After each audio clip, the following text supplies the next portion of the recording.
बिस्मिल्लाहिर्रहमानिर्रहीम। Physical education के एक नए लेक्चर के साथ मैं दोबारा आपकी खिदमत में हाज़िर हूँ।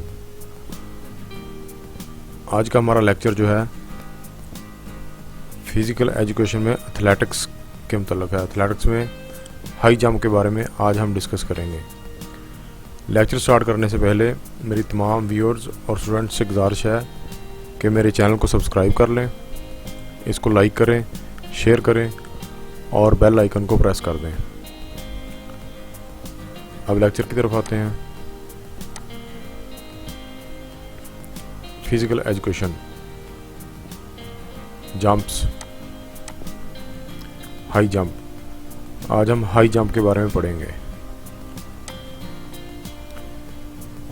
The high jump is a track and field event. High jump जो है ये ट्रैक एंड फील्ड इवेंट का हिस्सा है। Sports in which competitors jump over a bar that is raised until only one competitor can jump over it। ये ऐसा खेल है जिसमें खिलाड़ी जो है वो एक क्रॉस बार के ऊपर से जंप लगाते हैं। उस वक्त तक जंप करते रहते हैं जब तक आखिरी एक खिलाड़ी बच जाता है और वही विनर करार दिया जाता है। In the high jump event, the athlete gets a running start and must jump over a bar without knocking it over। एक जो एथलीट होता है उसको रनिंग के ज़रिए स्टार्ट करना पड़ता है और एक बार को क्रॉस करते हुए जंप लगाना होता है और उस बार को टच भी नहीं करना।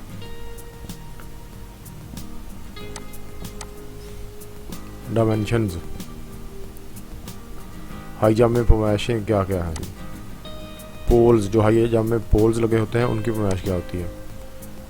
Distance between the two poles, जो दो पोल लगे हुए होते हैं उनका दरमियानी जो फासला होता है वो 4.00 मीटर मिनिमम और मैक्सिमम होता है 4.04 मीटर, यानी कि 4 मीटर से लेके 4.04 मीटर तक हो सकता है उसका दरमियानी फासला।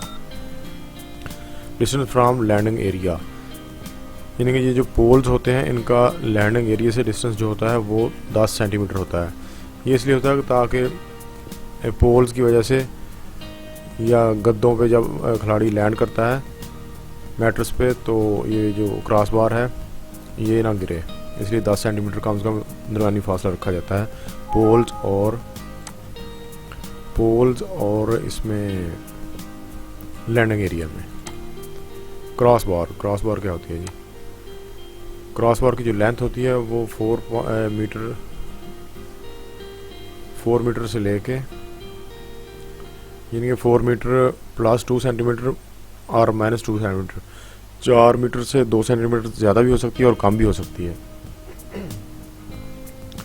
और इसका जो डायमीटर होता है क्रॉस बार का वो 30 मिलीमीटर होता है और इसका वज़न 2 किलोग्राम होता है क्रॉस बार का। Cross bar sports, cross bar जो होती है ये पोल के साथ रखने के लिए पोल के साथ स्पोर्ट्स होती हैं जो जिन पे इनको रखा जाता है, यानी कि टेकें जिनको बोलते हैं उर्दू में। उन टेकों की लंबाई जो होती है वो 6 सेंटीमीटर होती है और विड्थ जो होती है चौड़ाई वो 4 सेंटीमीटर होती है। और पोल और क्रॉस बार के दरमियान कम से कम 1 सेंटीमीटर का फासला होता है।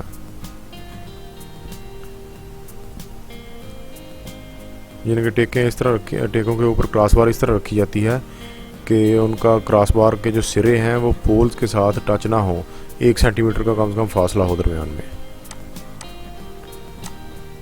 लैंडिंग एरिया जो होता है इसकी लेंथ होती है 5 मीटर, विड्थ 3 मीटर और हाइट 76 सेंटीमीटर।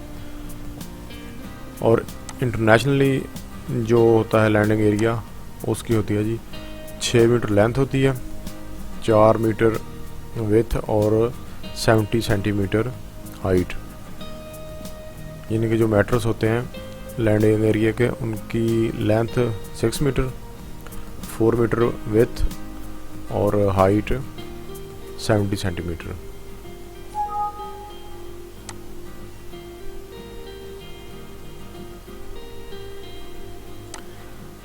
नेक्स्ट है जी रनवे। रनवे जो होता है मिनिमम 15 मीटर और मैक्सिमम 20 मीटर, यानी कि 15 मीटर से लेके 20 मीटर तक रनवे होता है जहाँ से खिलाड़ी भाग कर आता है। शूज़, इसके लिए ख़ास किस्म के IAA international athletic amateur federation की जो शूज़ की तरफ से शूज़ हैं वो बताए गए होते हैं, वही इस्तेमाल कर सकता है प्लेयर, और कोई शूज़ नहीं इस्तेमाल कर सकता है।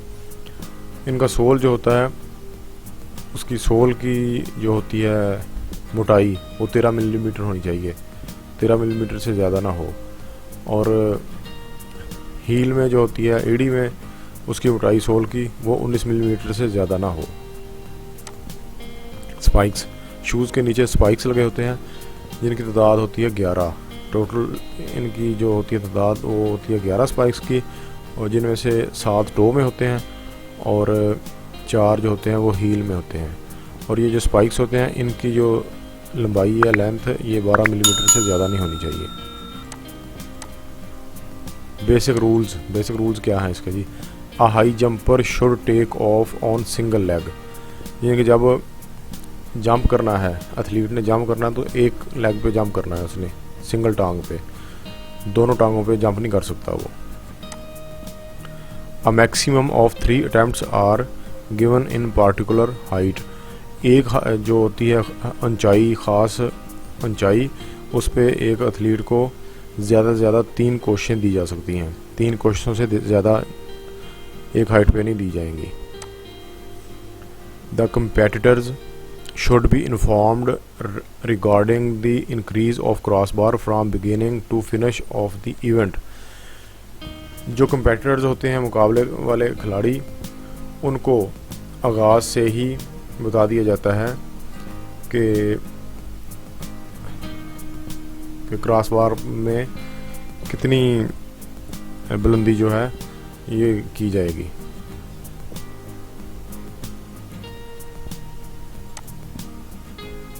The bar height should be raised systematically after it is successfully completed by all the competitors।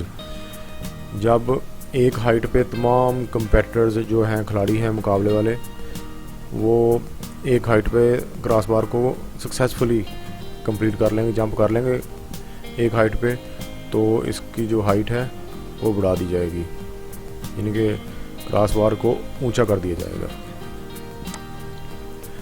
Competitor having opportunity to give pass to a specific height in this event, यानी कि जो competitor जो हैं उनको ये होता है, इख्तियार होता है कि अगर किसी एक हाइट पे वो चाहें तो पास भी कर सकते हैं, यानी कि वो जंप ना लगाना चाहें तो उनको इजाज़त होती है, वो नहीं लगा सकते। Athletes failing to clear a specific height shall have to leave the competition। अगर एथलीट, खिलाड़ी कोई ख़ास हाइट जो है उसको अबूर ना कर सके, क्लियर ना कर सके, तो उसको मुकाबले से खारिज तस्वर किया जाता है। फॉल्स क्या हैं जी हाई जंप में? Cross bar falling due to the contact of jumper during an attempt is considered a fall। Jump के दौरान क्रॉस बार का गिर जाना ये फॉल तस्वर किया जाएगा। No athlete can return throw the space below cross bar. Jump करने के बाद कोई भी एथलीट, खिलाड़ी क्रॉस बार के नीचे से वापस नहीं आ सकता, यानी कि जिस तरफ से उसने जंप किया है उस तरफ नहीं आ सकता, दूसरी तरफ से उतर आएगा वापस। No trails or approach run is permitted to the athlete after the competition has begun। मुकाबला शुरू होने के बाद किसी खिलाड़ी को ट्रेल नहीं दी जाएगी, यानी कि ट्राई के तौर पे, मशक के तौर पे कोई चांस नहीं दिया जाएगा। Jump off method for the break clear, हर खिलाड़ी के नाम के आगे ये लिखा है, अगर वो क्लियर कर जाएगा जंप को तो ये वो लिखा जाएगा, फेल्ड हो जाएगा उस जंप से तो क्रॉस आ जाएगा।